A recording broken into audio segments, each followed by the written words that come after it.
What's up, everybody? Welcome to the Simply People podcast. I'm your host, Dax Vanderwall, and this is season 1, talking about the magic of generosity. And joining me in this voyage of generosity is the new founder word of Simply People, Todd Thacker. Yes, ChatGPT came in clutch. Voyage. I mean, that should have been the word from the beginning. I actually love that. Voyage of generosity. All right. Maybe it's a little too much. I don't know. No, it's not too much, but We're not pirates. Like, why don't we go out of space? What is that? Orbit? Wow. Orbit? Where we want people to land in the generosity orbit? Okay, that's too far. That's crazy. Well, we'll see. We'll go back to Journey after this. And in today's episode, this is episode 7, if you could believe it or not. We're cruising. And this episode is all about the magic of generosity in the time of a crisis and giving when it matters most. I love that tagline, giving when it matters most. There's something about giving in the midst of crisis that is especially impactful. It's sort of that idea of like the light shines brighter in the darkness kind of thing. There's something about when you see someone give, knowing like, hey, this is a really hard season and you're actually using it to be generous in some way. There's something about that it's humbling. It gives us hope. It's inspiring. So why do you think that is? Why does generosity in some way shine the brightest in difficult times? Well, I think that generosity can shine the brightest. You can come at it from a couple of different ways. It can shine the brightest in you, or it can also help if you're in crisis, it can bring someone alongside you and give them an opportunity to be generous to you and help you too. And I think, the reality is with generosity, it's if I'm the one being generous, then the focus isn't on me. And that does, I think, create a space to move you away from crisis. And I talked earlier, I think, about I was so busy helping Chad, the heroin addict, that I didn't realize how God was using Chad to help me and help me get over the fact that I had put a wall around my heart because my wife, as I think I mentioned before, she had reconnected with her high school boyfriend at year 20, and I didn't have a vote. And I was so busy helping Chad that I didn't realize that how my generosity toward Chad was actually helping me to heal my heart. And that was a really cool thing. And I think, honestly, again, we've talked about faith, but that is, I think, a lot of the Christian faith. It's like Jesus' grace for us. He's on the cross dying, is forgive them, they know not what they do. And if you can... That's a generosity. Forgiveness is a generosity. Yeah. And in the midst of him being crucified on the cross, in the midst of crisis, choosing to be generous. In forgiveness. Right. Yeah. Right. And, when in my own experience, when with my divorce, and it was, learning very quickly that, to pray for my ex-wife, to pray for her boyfriend, and that put me on a road to forgiveness, which it's hard. I'm not saying it's easy, but it's a path forward. And then Chad coming in and me starting to have Thrive students live with me and create a loving environment for people. All those things, were little steps to begin to tear down the wall I put around my heart because I didn't want to get hurt again. Yeah. So. Yeah. No, that's good. This is going to sound like a little bit of a stretch, but in some ways, people ask the question, why does God allow evil? Right. And actually, one of the popular responses to that is, I don't know, but it does give us an opportunity to grow. You can't deny that. Oh, my gosh. Sometimes we grow the most in the midst of some sort of crisis. Right. And so it does seem, even with a lot of your stories, a lot of it is people are in pain, and then that's where the transformation happens. Right. So it's very interesting. Yeah, it's super interesting. And honestly, Dax, that's what happened to me. And when my marriage failed and all these things were happening, that's when I reorganized my life. And as I was putting it back together, that's when generosity really took off and all these things. And so many kids that I mentor, it's like all the things that you like about me. Dax, I wouldn't know you but for the fact that I got divorced. Now, I'm not saying that that's what I would have chosen or anything like that, but that is a outcome of that because I worked to do it God's way and be generous and and again, generosity of forgiveness is a big thing. And then that also allows you to heal And it's so many of these things are counterintuitive. And that certainly, I think, is an aspect of generosity. And certainly in my own crisis, I definitely, and I may not have, I clearly with Chad, I didn't see it. Because I told you, I heard my neighbor saying, but you don't know what Chad's done for Todd. And I'm like, I don't think Chad's done anything for Todd, but actually he did a lot for Todd. Yeah. And it's really cool. Totally.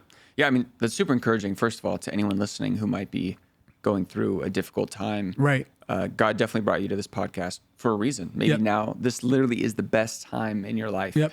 Very pivotal time. Right. To really understand what generosity looks like. And it could look in so many different ways. Yeah. I can give you, with Chad, another story with Chad is that, so Chad left rehab. And so he was with me for 60 days. And even that was, a challenge for me because he left rehab. But he said he wanted to go back. So I said he could stay. And in that time, he went to Celebrate Recovery almost every night. And he had fallen, despite he was still in his addiction and he was sober, but at that time, but he was still, it was a struggle for him. And yet he would go to Celebrate Recovery every day and fallen in love with Jesus. And he wanted to share his faith and share his heart and share his journey. And so there was a situation where someone that was still struggling was being super generous with his time, and et cetera. And after he died, I had so many people come up to me and say, did you know Chad prayed for me? And I'm like, well, I'm not really surprised because that was his generosity, was being a prayer warrior for people. And he would come up to people and he'd be like, hey, can I pray for you? And you'd be like, okay. And then it was like, he would just change. And it was like this burden. It's like, and I was like, I never understood it. But then I said at his funeral, it was like he was breathing out Chad, inhaling the Holy Spirit. And he would pray for people, and people, person after person, would come up to me after he passed away and say, he prayed for me. And what he prayed pierced my heart because there was a purity in that. And he had I guess the connection with the Holy Spirit and could really come alongside and help people. So there was someone that was clearly in crisis and ultimately lost his battle with addiction. Yeah. And yet he found a way to be generous and help so many people. And oh my gosh, at the hospital, there were, 100+ people came from Celebrate Recovery. He had phone numbers and all his crap from Celebrate Recovery. And it was just because he was willing to be open and generous with his story. Yeah. So that people didn't have to necessarily learn from their own mistakes. They could learn from Chad. They could see that here was someone that was struggling just as much or worse than they were. And yet he had turned his life around in a positive way and was working toward that. So again, that's giving hope and to others while also encouraging and growing Chad and helping him to realize that he could make a difference too. Totally. Yeah, and I don't know if this was Chad's motivation, but it is interesting.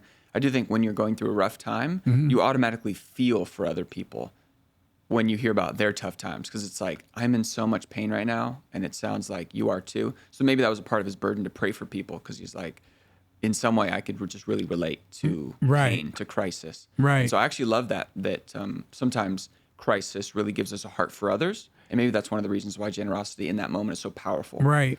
Right. And I think, yes, I think absolutely. I think it does. And I think what's interesting, I know from my own experiences, I would understand that more looking back. But when you're in the middle of it, you can't necessarily see all of that. So I would just want to encourage people. And I've got, my brother, I have 4 brothers. My oldest brother had a disease. I'm going to get it wrong, but body inclusion meiosis, I think is it. Okay. And we'll go with it. We don't know the difference. So. Yeah. And it's like an ALS type disease, and it attacks the muscles in the front of your body. And so as Cliff was struggling with this, ultimately got to the point where he had to leave his home because he just needed more care. He was falling. If you brushed up against him from behind 5 years ago, he would have fallen over. Just a light tap, because the muscles were no longer stopping him from doing that. And it was very difficult for him to not be with his family 24/7 and to be in a thing, in a care facility. But the care facility ended up at was 3 blocks from downtown Ojai. Ojai is a charming little town in Southern California, not too far from Santa Barbara. And anyway, he was in a wheelchair, and he was, he loved music. He loved people. I always said he was like a giant teddy bear. In 3 years that he was at that facility, he wore out his wheelchair because he went 5,700 miles, and that he was out and about. So I would say, that's crazy. I couldn't roll 20 feet with him without meeting someone like, hey, Cliff. I mean, it was just like, we joked that he was the mayor of Ojai because he knew everyone. What was super crazy, ultimately he had to go to another facility because his condition made another drop, and then ultimately he could no longer swallow. And so he made the decision that, the time is coming. I don't even know how much more time he would have had, but he said, I want to have 3 days to really just kind of say my goodbyes. And it was amazing. And all these people came from both care facilities to say, I've never met anyone like you. I can't believe your courage. I can't believe your heart. One of the guys at the last place he was at, he was equally in wheelchair or nothing. Yeah. And yet he never went out, never did anything. Cliff came, Cliff befriended him, Cliff brought him out, and boom, he was like tooling out all over the place. But it was story after story after story. And the last thing I said to him, I was like, Cliff, we prayed, and we believed that God could heal him, but it didn't. But I'm like, look at what God did. You thought this was you were dealt, not you thought, you were dealt a crappy hand. Yeah. But look how God used this, and look at what you've done. Your generosity of heart, your generosity of spirit, your willingness to go out, your willingness to talk to anyone. Look at how richly you've come alongside people. And then it was really cool too, because a couple of his son, a couple of his son's best friends, who I've known since they were like 3 years old. They're in their mid-30s now.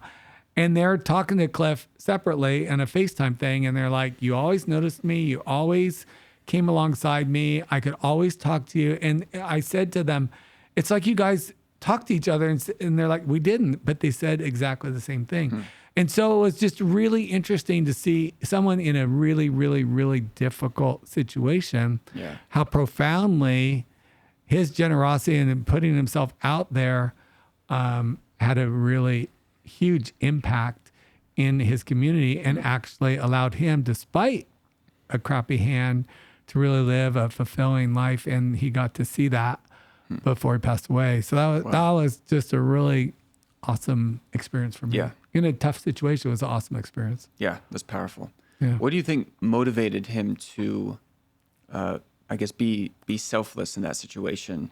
And I mean, I wouldn't have blamed him if he was just like, life sucks, God hates me, I'm just going to complain about this. There were times that it was hard for him. I'll be honest, but what we worked on, and which I think really applies to the audience and all of us, we have these situations, but let's adjust our perspective. And, it's just like, what could be the opportunity? And again, it wasn't, I knew as a mayor of Ojai, and I thought that was really cool, but I never had focused on the impact that he's having on other people, the motivation he's had on other people. The people in these care facilities were watching him go out and put 5,700 miles on his wheelchair and realize, oh my gosh, I don't have to be constrained by whatever my circumstances necessarily are either. I think part of it was who he was, and it took him at times time to re-engage with who he was and let that be enough. Because there were frustrations at time, but he had a strong faith, and we would pray that, that he could be healed. It didn't happen. But again, it was magical to see the impact that he had. And, it's like you said earlier, God allows certain things to happen or whatever. But for the AIDS crisis, I would never gone to Nigeria. Mm-hmm. Now, I'm not saying that, but there's something that's a horrible thing that actually ended up being a blessing for me because it got me to Nigeria, and it opened up this whole opportunity of generosity for me. Would I have done it? Would I have figured out another way? Maybe. But that was a huge turning point for me. And that was what led me to reorganize my life and to stop living by the world's definition of success and start chasing more eternal consequences success. And go with generosity and not have to understand. And where's my heart? Is my heart in the right place? And that was the thing with Cliff. His heart was generally in the right place. Yeah, that's amazing. And so he was able to actually be who he was. We used to joke he was a giant teddy bear. And ultimately he figured out how to do that despite a crappy hand that he was dealt. Yeah. It's amazing. It was. Yeah. In some ways, it seems that crisis is, well, pretty much everything wrong in the world is at some level a crisis. Whether we like it or not, no matter what we believe, there's something wrong in this world. Right. We look at things and we think that's wrong, that's evil. That's right. But we have the ability to give and be generous and be a part of the solution. That's right. And sometimes, and again, I think often when you're in the middle of it, particularly in a crisis type situation, or even not a crisis, but you're trying to do what you're trying to do, you may not be able to see the impact. We had a situation. So obviously I've been in Nigeria a bunch of times, and we had a team lined up, and we were super excited to go. It hadn't been safe. I think I talked about that before. That hadn't been safe to go. And Dr. Chris was like, you can't go. We went to Colombia, South America instead. So we still had not been. This is 2 years later, and we have it all lined up to go. It's not an official trip with my church because they still had safety, rightfully so, had safety concerns. But Chris had told me no for 2 years. And so now Dr. Chris is like, Todd, it's safe to bring a small team. I'm like, well, what's small? He said, no more than 8. So, I wanted to go. Another one of my daughters wanted to go. Her friend Sammy wanted to go. Some other people, so there were 2 adults, 3 guys, and 3 girls in their early 20s or maybe 20 years old that wanted to go. A week, so we're all set up. Everything had been good. The conditions there had been better and safe. So we were feeling super excited about it. The Sunday, so we're going to leave on a Sunday. The Sunday before we were supposed to go, a bomb went off in a church in Jos where we go. Wow. And I'm like, oh my goodness, there's just absolutely no way that we can go because, there's no way Dr. Chris will let me go. Yeah. I mean, and I told him before, I'm willing to go. He's like, it's not safe. I'm like, Chris, I'll accept the responsibility for my own life. He goes, no, you can't come. So I call him or he calls me. I don't remember what happened. And he's like, Todd, I know a bomb went off in a church and I am telling you, it is safe here to come. And I'm like, Chris, he goes, Todd, if you don't come, I believe if you don't come, you'll never come. And I was like, well, Chris, I'm good. You've told me for 2 years it's not safe to come. Right. So if it's safe, if you're telling me it's safe to come, I'll go. And I made that, and I just felt the nudge that your answer is yes, Todd. So I'm like, good. I said, Chris, you need to know up front, I may be the only one coming. Because I don't know. And even my daughter, Emily, it's like, I can't decide for Emily. And so when I talked to Emily, she's like, Dad, I don't know what to do. I said, Emily, I can't make the decision for you. Here's why I'm going. He told me no for 2 years.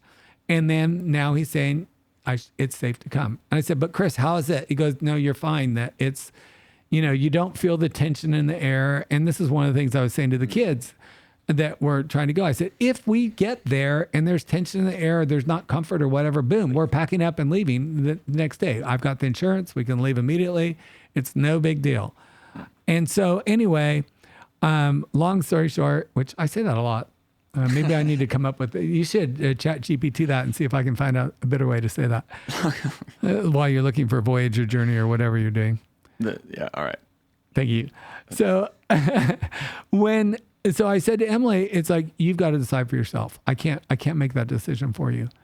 And ultimately, Emily, her friend Sammy, and her brother went, and another girl that we knew, and a kid that was supposed to go with me that ended up going to Colombia, he went. And so all 8 of us ended up going, which in and of itself was a miracle. I couldn't even, but so we went and we got there. And as soon as we got there to we stay in a guest house. It's about a 2.5 block walk to the clinic. I said, the Nigerians want you to rest. They said, we're not resting. We're going to walk down to the clinic. They're like, no, we'll drive you. I'm like, no, I want to walk. And what I wanted my team to see what it was like to walk, to feel what the atmosphere was like. Because I figured they're not going to be able to rest because they've never been in a place like this where it's open sewers, it's dirt roads, it's, we're not in a village. We're in a city, a town, by our standards, but it's very rudimentary. Yeah. And so they go back and we go down, they see the people, meet a bunch of people at the clinic. The response to us being there was amazing. Go back, they all rest. I sit down. My best friend in Nigeria is a guy named Josh, and he's at the guest house, and the lady Julie, as soon as everyone's gone, it's just the three of us, they look at me like, what are you doing here? And I'm like, what? And they're like, why are you here? And I just pointed up. I'm like, it's God. I don't know, but I just felt like we were supposed to come. The first time I went to Nigeria, I met this pastor, Pastor Ben, the most charismatic pastor I'd ever met in my life. And just like intimidatingly charismatic. And anyway, we did this trip. Dr. Chris wanted us to go to church the next Sunday. So 2 weeks after the bomb, he's like, I'm going to go with my family. Todd, you've always gone. It would mean a lot to the church if you would come, but you need to know there are going to be barricades. People are going to have to go through metal detectors to get in. But it's going to be safe. I wouldn't ask you to go if I didn't think it would be safe. So I said to my team kind of the same thing. You guys get to decide if you want to go or not. You don't have to go. I'm going to go because, these things. But anyone that goes, if anyone, if we go or you go and anyone feels uncomfortable, we'll leave immediately. And so we get there and it's joyful, but it's about half full. Usually the church is overflowing. It was about half full. But they called us up front. They asked us to introduce ourselves just like they always did. And the rest of our trip, that was the halfway point of the trip. The rest of our trip, we had people that weren't even at church said, we heard you went to church. We heard you went to church. We heard you went to church. So I wouldn't think that is generosity. That was us just saying yes to what Dr. Chris asked. And again, we were able to stay. If something had come up, we would have left. But we had no idea the ripple effect of our just being willing to go to church. Number one, just coming to Nigeria in this time, and it did feel super safe on the streets. But then us going to church, it just had a profound thing. Because the church was bombed. Yes. Like a week before. Yeah, it wasn't the same church, but it was a local church. Sure. Okay. But absolutely. And they're like, wow. And it was half full when it used to be full. So the locals weren't going because of their fear. And then for them to find out that the Americans went, it was just, so the next week it was packed again. Even though they had the same security procedures, we had already left, but so it was incredible. And, it was, and then Pastor Ben, so the last night that we were there, he came down and did like a goodbye thing for us. We all had dinner. So a few of the Nigerians, we had dinner together. And Pastor Ben, I was, giving him a hug, say goodbye. And he's like, Todd, he goes, I've always enjoyed when you've come. And I think this is like my fourth trip. He said, I've always enjoyed when you've come, but this was different. And I'm like, okay, well, why? He goes, because you grew my faith. I'm like, what? I'm like, Ben, you're the most faithful person I've ever met in my life. You and Dr. Chris. He goes, no, Todd. He said, you grew my faith. That you guys had the courage to come. You grew my faith. So there's in crisis. In the time, I didn't see it as an act of generosity. We were just trying to come and, do our mission trip. And yet, and if you had told me, Dax, like, oh, I had a dream that you're going to grow Pastor Ben's faith, I would say, well, that's a nice dream, but that's not possible because Pastor Ben has ridiculous faith. Yeah. And yet, in a crisis situation, because we did listen to, Dr. Chris, et cetera, we had a profound impact and helped that community. Our team helped that community heal at a faster rate than other places did, just simply because we were there. Yeah. Yeah. And that crisis scenario specifically there was some level of persecution. Maybe some Christians were persecuted before that. You coming in the midst of that. I just want to point that out because that is consistently in the Bible, in the New Testament. Yep. It's when we respond with hope, when we live a generous life in the midst of being persecuted. Yep. That's mind-blowing. People watching that are like, what is it about this Jesus? What is it about this person's faith? Right. And so I think that's something that made it, that was the hope part, is like they saw you like, wow, they're doing that in the midst of. And they look at us, they put us up on a pedestal, and it's like, whoa. You have this amazing life and you're choosing to potentially sacrifice your life to come here and support us in this time. And again, Dr. Chris said it was safe. So I felt like, and it was on my heart to go after he said that, but I felt like we were making the best educated decision. But, that was kind of between us and Dr. Chris, but this was the reality of the locals and our friends. And to your point, it was just profound in a way that we couldn't even begun to imagine. And that, in that instance, I would say that God used us and our willingness to go to actually be a healing agent for that broader community. And it was amazing. It was exhilarating. And, we weren't looking for any of that. And yet it was. Yeah. Yeah. So, I mean, from these stories alone, we know that it's possible to live generously in the midst of disease, in the midst of perhaps a disability, in the midst of maybe financial turmoil, in the midst of persecution. Right. In the midst of crisis, it is possible to live a generous life. And there's something especially powerful about being generous, living a joy-filled life, having hope in the midst of crisis. Absolutely. I had this is personal, where someone was generous to me. So that year we went to Colombia because it wasn't safe to go to Nigeria. One of the ladies in the, we had a reunion night. And so this is where, I was in the early stages of realizing I was getting divorced. I didn't have a vote, all these things. And I'm up there being the chipper dipper, I think. Being the chipper dipper Todd, this was our team. We saw God before we went because we thought we were going to Nigeria. We went up to Colombia where we were supposed to go and all this stuff. And one of the ladies gave me a hug before we left. And she said, Todd, I don't know you that well, but I see the pain in your eyes. Wow. And I want you to know that I don't know what's going on, but I want you to know I'll be praying for you. And that someone noticing, so we've talked a lot about noticing and seeing a potential opportunity. Yeah. She took a risk. She was right. She didn't know me that well, but she did see something in my eyes, and that made it safe for me to start to realize I could start to let somebody in and start to talk about what was going through. And that put me, her courage and generosity toward me made it safe for me in a crisis to start to take a step forward. Because, truly you've heard me say this before, but it was like I was in a dream where I couldn't run, where you can't run and you can't scream. Yeah. But that was my life. And because she said that, she made it safe for me. And then a couple years later, I was hosting a Thrive party. That shocks you, I'm sure. And it was before the Thrive year had started.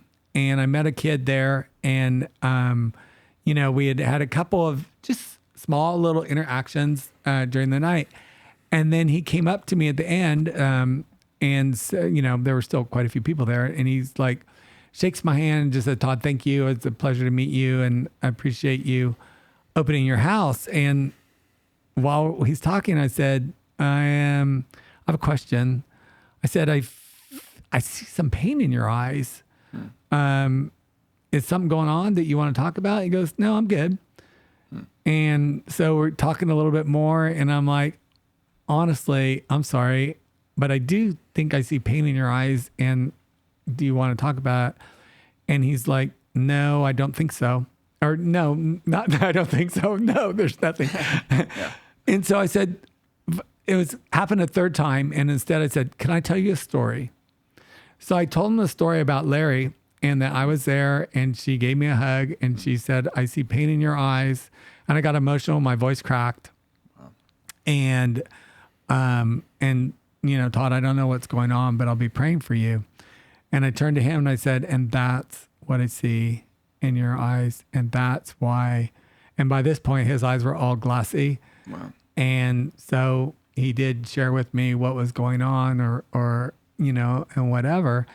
And, we met up a week or so later and I'm like, how are you feeling? And he said, I didn't sleep that night. I just laid awake. Couldn't believe that I told someone.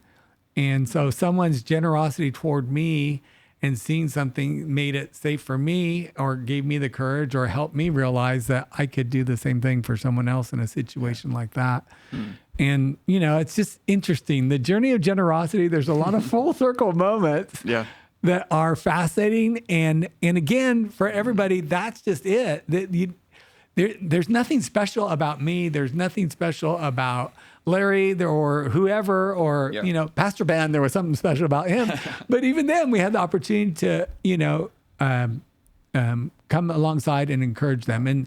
And at the very least, everyone that we interacted with on that trip, we encouraged it had just a really cool impact. Yeah.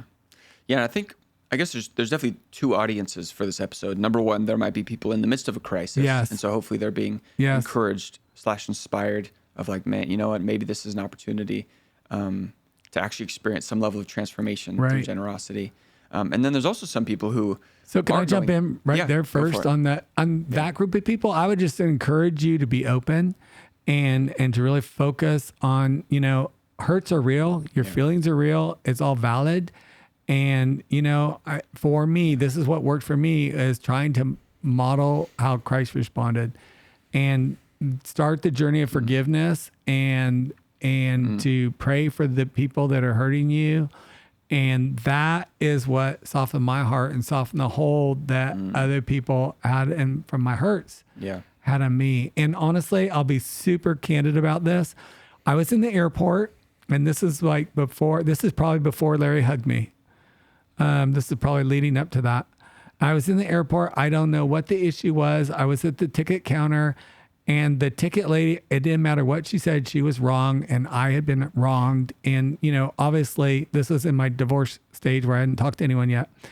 And finally, after 5 or 10 minutes, the guy next in line said, "If you say one more word to her, I'm going to deck you." And I looked at her and I said, "I am so sorry."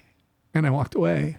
Wow. And it had nothing to do with her. I had my own hurts and all this stuff. And I was like, because I hadn't started to talk to anyone, because I hadn't had the courage to share, because I couldn't even validate it for myself, then it had to come out somewhere, and I was taken out of her. And that guy, he was generous to me because he saved me from myself in a moment. And I very quickly turned around, walked away. And, I would say that was a turning point in making it safe, or, helping me to see that I needed to deal with this, and ignoring it was not right. So if you're in crisis, seek help, talk to people, find someone you can confide in, try to adjust your perspective, know that your feelings are valid. Would never want to invalidate anyone's feelings. No, thank you for sharing that. And I think that's very helpful, because I do think that's kind of the other option. Oh, I'm in a crisis. Cool. I'm going to use this to hurt people. Right. I'm going to use this to be some level of entitled, and then be like, cool. But then generosity is the opposite. So we should hear both stories. And I do think this is the opportunity that we all have. And so, that's a great encouragement.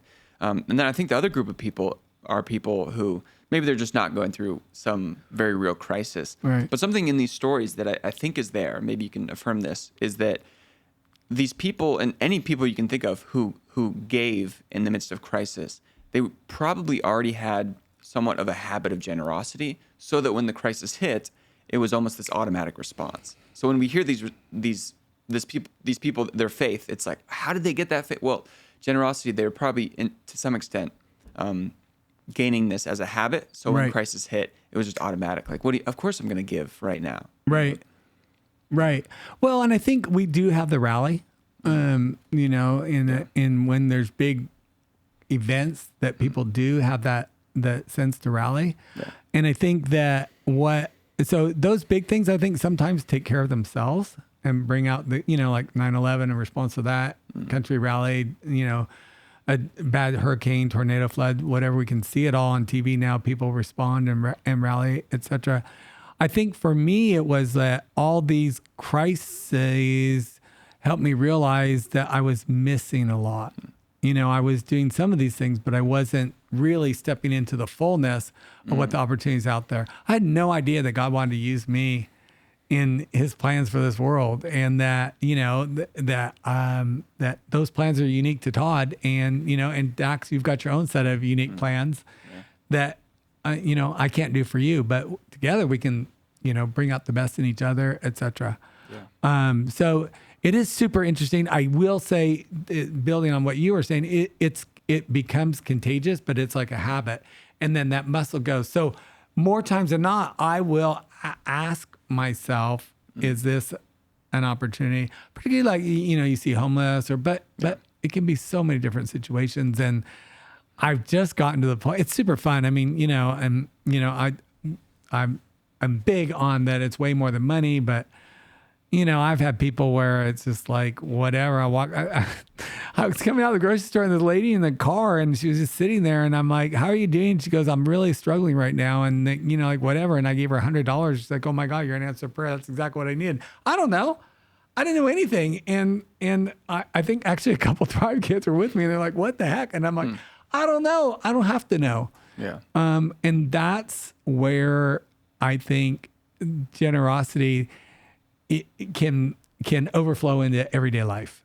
And it can just be this crazy journey that maybe makes no sense, or certainly certainly wasn't what I envisioned for myself. And again, I think I was doing a lot of good things, but I was lulled in a false sense of complacency. Yeah. Because I'm doing this, I don't have to worry about other things. What I've realized is worrying about those other things, and those other things are whatever the nudges are to be generous, to lead with my heart, to open my home, to open my heart. It's like, when you live with me, I didn't just open my home, I opened my heart, and you knew that.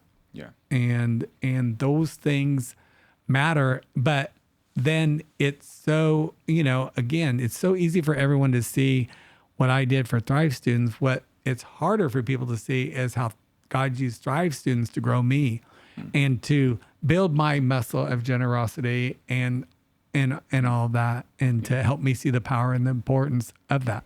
And then, now it's fun because all you guys are, I've known you, would you say, I think 7 years. Yeah. And, you're getting ready to go off and get your master's, and you have this crazy apologetics ministry going. And it's so fun to watch and to know that I had a small part in that. And, and that's, the ripple effect, I think, of generosity that we, sometimes we get to see. I think a lot of times we don't get to see it. But I like to believe on the other side, we will get to see it. And it's going to be super fun to just see all the crazy things God was up to. Yeah. Yeah. Amen. Yeah. This has been the magic of generosity in the midst of crisis. And actually, as we close this episode, I just want to remind people of the reason Simply People started is because God put on your heart to, what was it? Empower 10 million people. Yep. Empower 10 million people to be the change that the world needs. Yeah. And again, we look at that both sides of the equation. People that have faith and people that don't have faith. But generosity is a cure for many woes in life. Yeah. And just because you're living a generous life doesn't mean you're not going to have trials. What I've found is that even when I do have trials, I can have a peace and a different approach and a different perspective, which helps me, I think, move through trials more quickly. But Simply People, so we want people to believe that we're not waiting for the billionaires. Anyone already has everything they need. If God's nudging you to step into action, or you're feeling the call to step into action, you already have everything that you need, and it can be a little step. We've talked about it can be a smile, it can be a hello, it can be, how are you doing today? All those little things. It can be big things. And part of it, what I love about it is not knowing. So we want people on this side of the equation who are going to be our supporters, either, financially or through their time in other ways, to discover the power and the power and the impact and the beauty of a generous lifestyle. And to really, I believe people generally want to be the answer. They just don't believe that they have the ability, the skills, the time, the money, whatever, to be the answer. So we want to change that. And then over on the other side of the equation, people that we're helping, we want to empower them. We're really looking at things that will have a ripple effect. So you go into a community, you put a well in, And you think, okay, well, that's a well. But what does a well bring? It brings water. What does water bring? Water brings opportunity. That, in many African communities, the people, if they don't have access to water, and access is defined as walking 30 minutes round trip. So anyone that's got to go farther, and there's plenty of people that have to do that, typically that falls on a girl. The girl then is not going to school because she's fetching water all day. So, the ripple effect of water in, there or Central America, where we've done a bunch of wells, it can radically change a community and create different opportunity, which is really cool. Or we do micro loans, and it's the same thing. Or we're supporting individual ministries that people or individuals are stepping into. And we just think that what we want is both sides to see the power and the impact so that they want more of that, and that we all collectively become the change to get us to the 10 million number. Yeah. Amen. Amen. Let's go be generous, huh? Let's do it. Well, thank you guys so much for listening. If you made it this far, make sure to subscribe to this podcast, follow Simply People to understand more about opportunities and these opportunities to be a part of this mission to transform the world, be one of the 10 million. And so... your final... Yeah, I just want to say, if you are in crisis, reach out to us. We'd love to try to help or point you in the right direction and guide you. Absolutely. Yeah, because we're all products of people who helped us in the same moments. So, yeah, thank you guys for listening. Super appreciate it. See you guys next episode, in episode 8, just a few more on this voyage/journey/ pilgrimage. Oh, pilgrimage. The pilgrimage of generosity. So we'll see you guys in the next one. Bye.